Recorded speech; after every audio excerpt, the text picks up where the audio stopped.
Halo, perkenalkan nama saya Kristanti Oktasyota Soid dari Prodi Pendidikan Ekonomi Universitas AKBP Nomensan Medan. Halo semuanya, selamat pagi. Selamat pagi, Bu. Selamat pagi, Bu. Selamat pagi, Bu. Apa kabar dan masih semangat kan? Baik, Bu. Masih semangat, Bu. Bu, baik, Bu, dan masih semangat, Bu. Baik, Bu. Masih semangat, Ibu. Bagus kalau kabar kalian baik dan kalian pun masih semangat. Kita akan memulai aktivitas pembelajaran kita. Kita awali dengan berdoa menurut agama dan kepercayaan kita masing-masing. Berdoa dimulai. Materi yang akan kita pelajari hari ini adalah ketenagakerjaan. Sebelum itu, tujuan pembelajaran hari ini adalah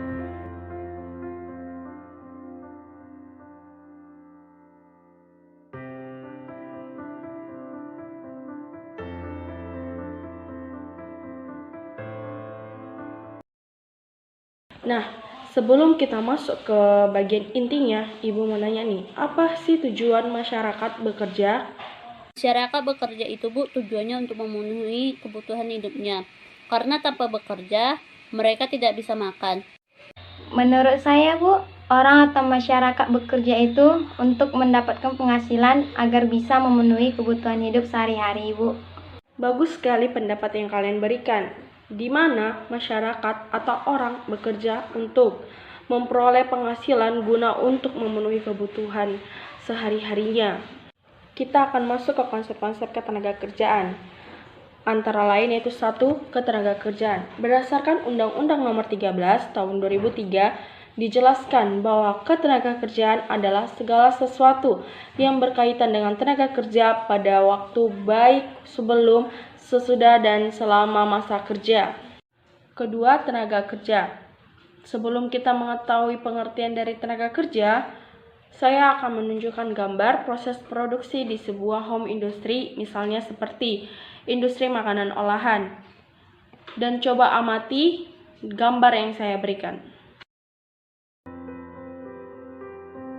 Dalam memproses bahan makanan menjadi makanan yang jadi atau makanan yang bisa dijual, perusahaan memerlukan pekerja, Bu.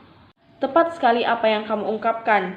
Dalam memproses makanan olahan di sebuah home industry, sangat membutuhkan sumber daya manusia atau tenaga kerja dalam mengelola bahan bakunya. Bahkan untuk memasarkannya saja atau menjualnya ke konsumen, dibutuhkan karyawan atau tenaga kerja. Lalu, apa yang dimaksud dengan tenaga kerja? Tenaga kerja adalah setiap orang yang mampu melakukan pekerjaan guna menghasilkan barang atau produk serta jasa, baik untuk memenuhi kebutuhan diri sendiri maupun kebutuhan masyarakat. 3. Angkatan kerja. Angkatan kerja merupakan bagian dari penduduk usia kerja atau usia produktif yang sudah bekerja ataupun yang masih mencari pekerjaan. Apakah kalian tahu usia produktif yang dapat bekerja? Tahu, Bu, usia produktif yang dapat bekerja sekitar 15 sampai 64 tahun, Bu. Tahu, Bu, usia produktif yang dapat bekerja sekitar 15 sampai 64 tahun, Bu. Dari yang saya paparkan, adakah yang ingin kalian tanya? Ada, Bu. Saya persilakan. Usia angkatan kerja yaitu 15 sampai 64 tahun kan, Bu. Jadi bagaimana dengan anak remaja yang masih bersekolah? Apakah anak remaja yang masih bersekolah dibenarkan untuk bekerja? Jawabannya adalah tidak boleh. Namun di dalam undang-undang menjelaskan pengecualian bagi anak usia 13-15 tahun diizinkan melakukan pekerjaan ringan sepanjang tidak mengganggu perkembangan dan kesehatan fisik, mental, dan sosial. Bagaimana, sudah jelas? Sudah, Bu. Tetapi tidak semua penduduk usia produktif yang termasuk dalam angkatan kerja di mana itu tidak aktif dalam kegiatan ekonominya, misalnya mahasiswa, pelajar, ibu rumah tangga, dan lain sebagainya. 4. Atau terakhir, kesempatan kerja.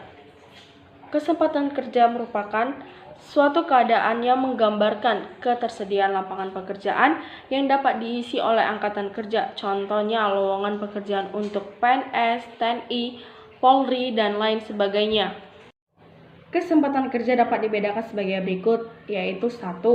Kesempatan kerja permanen, yang merupakan kesempatan kerja menggunakan orang untuk bekerja secara terus-menerus hingga karyawan tersebut pensiun. Contohnya seperti karyawan tetap dan pegawai negeri sipil atau bisa disebut dengan PNS.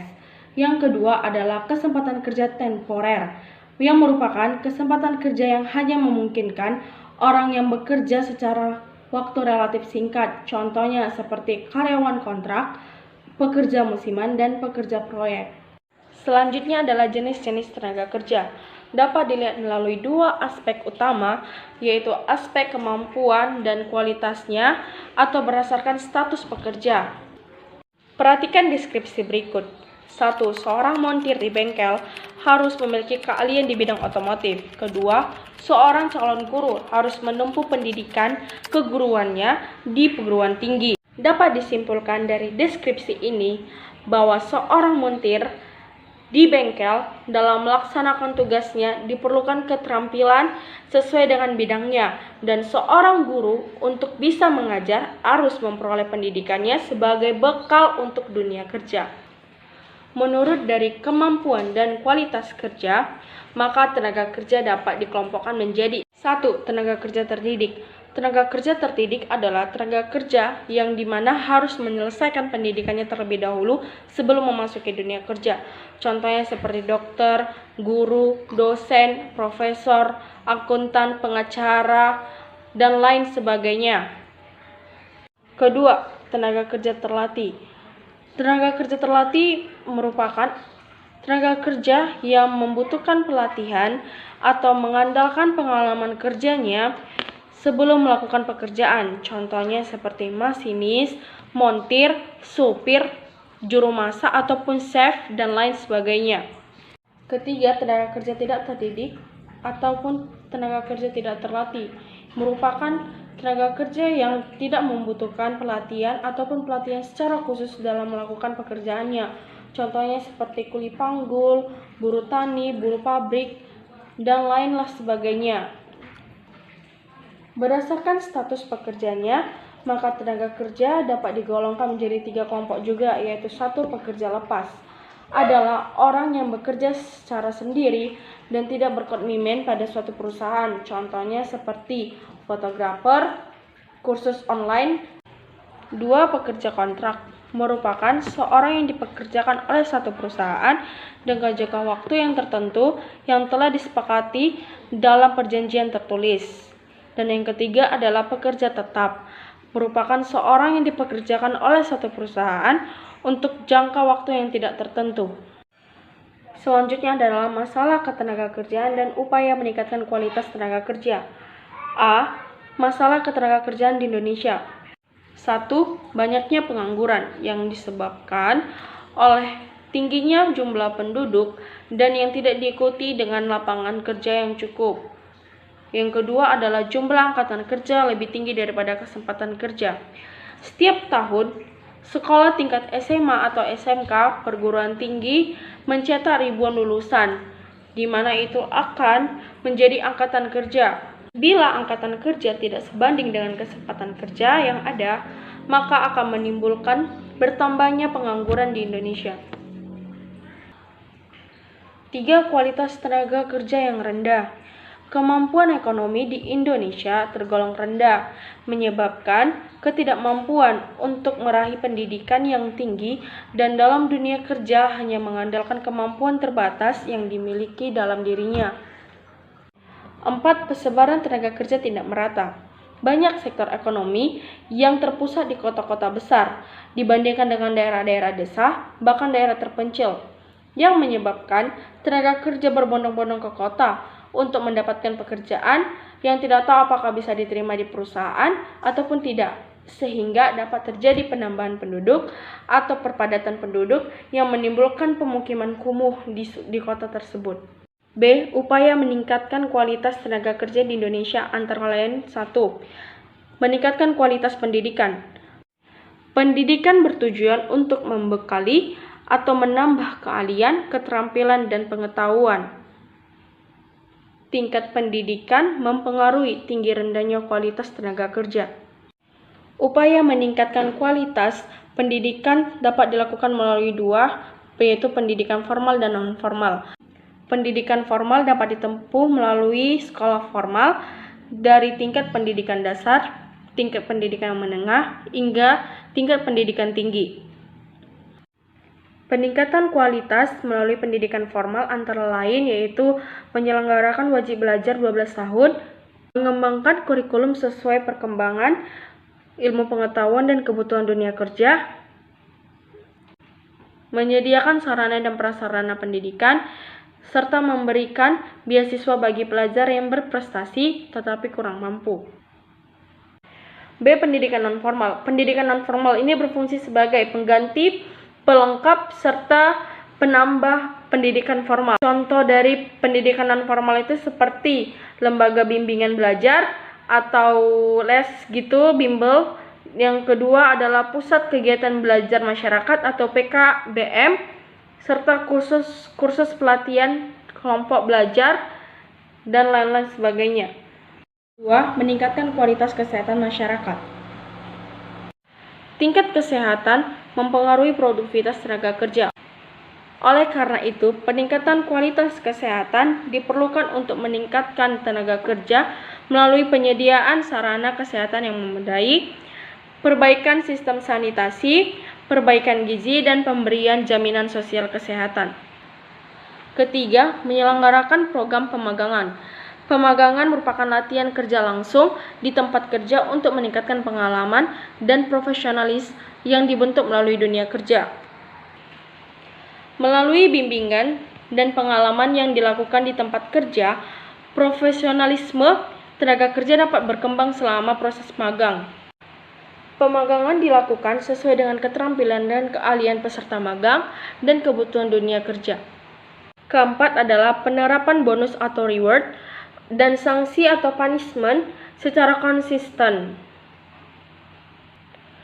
Pemberian bonus itu dapat berupa seperti kenaikan upah, tambahan upah, ataupun kenaikan jabatan atau promosi.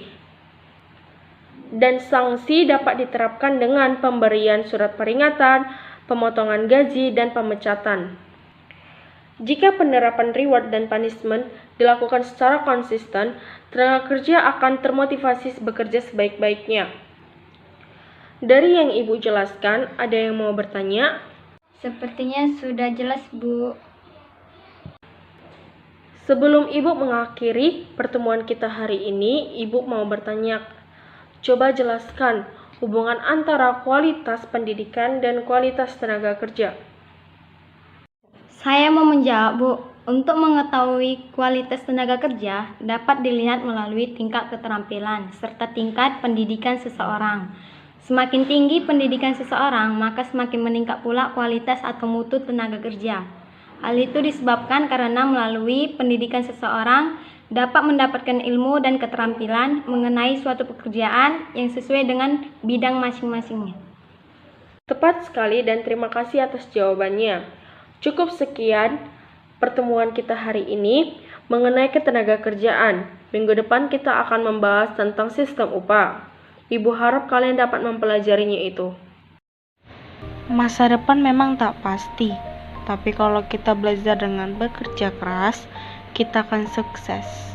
Karena di awal kita memulainya dengan berdoa, maka di akhir pembelajaran ini kita menutupnya dengan berdoa juga. Berdoa menurut agama dan kepercayaan masing-masing dimulai. Jangan lupa belajar, tetap semangat dan stay healthy. Terima kasih.